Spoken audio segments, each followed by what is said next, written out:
King Charles III has delivered a landmark address to the U.S. Congress highlighting the enduring ties between the U.K. and the U.S.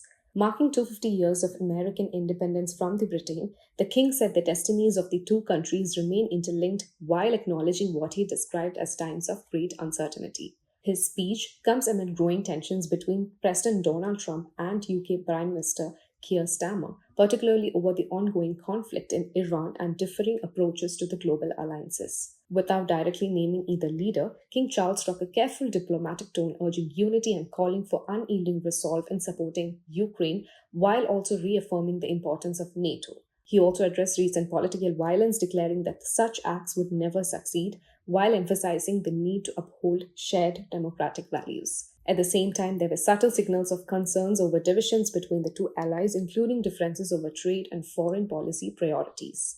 The King briefly also lightened the mood with a touch of humor during his remarks. Indeed, you recently commented, Mr. President, that if it were not for the United States, European countries would be speaking German. Dare I say that if it wasn't for us, you'd be speaking French.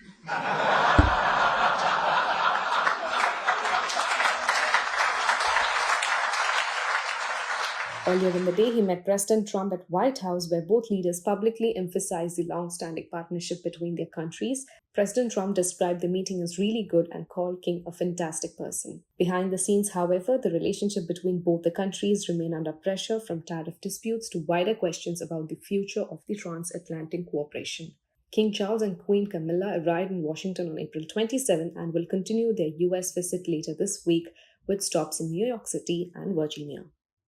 The visit of King Charles is significant as it comes at a time when the Anglo-American relationship is under considerable strain over Britain's refusal to join the US in striking Iran.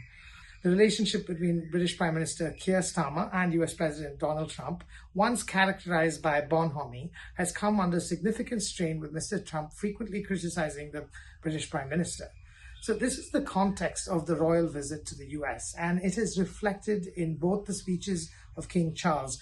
The King not only talked about the shared history of the two countries and the special relationship, he also acknowledged that there were differences between the two countries. The King got a standing ovation, including from the Democrats, when he pointed out that the Magna Carta, the 13th century English document limiting the power of the King, had been cited at least 160 times in US Supreme Court cases as a foundation of the principle that executive power is subject to checks and balances. The British government, which decides or signs off on the King's official program abroad, has often used the royal family to exercise soft power, and this is a classic case in point.